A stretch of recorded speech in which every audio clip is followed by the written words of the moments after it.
When the state wanted to interview me for these oral archives, I thought, well, it doesn't make sense.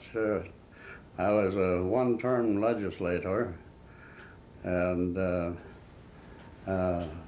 very unpopular because of what I determined to do, and did, I think, rather well. But the difference of opinion, the difference in values, that sort of thing, are difficult to explain. The man who was interviewing me on these state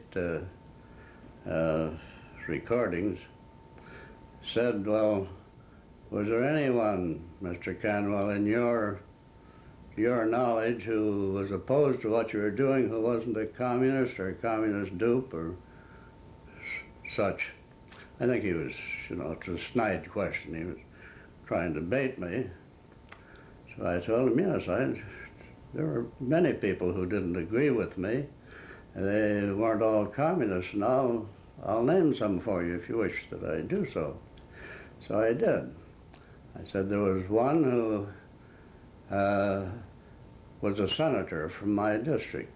He was not a communist. He had been in and out of the insane asylum a number of times. And then I said, there's a member of the faculty out here at the University of Washington who was on parole from the insane asylum during the period of our hearings. And he didn't like what I was doing. He was not a communist. Then I said, to cap it off, the biggest fool of the lot was the dean of the law school out here, Alfred Schweppe. He also was opposed to what I was doing. But the state Supreme Court agreed with me, not with him. So anyway, I had a little fun, but I'll never publish it.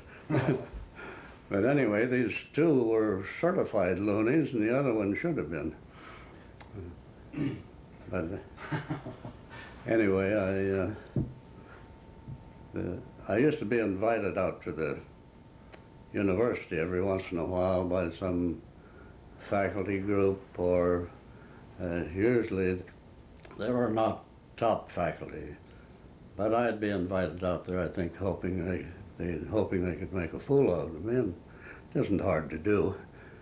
But anyway, I used to carry this mugshot when I'd go to these meetings of this professor who was on parole from the insane asylum.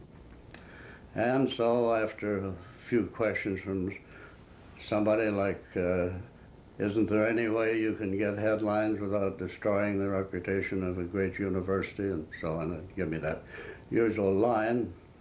And I'd say, well, if I were the type person you say, what do you think I'd do with this? And I'd pull out this mugshot of this guy who is still on the faculty, full professor. He was on parole from the insane asylum.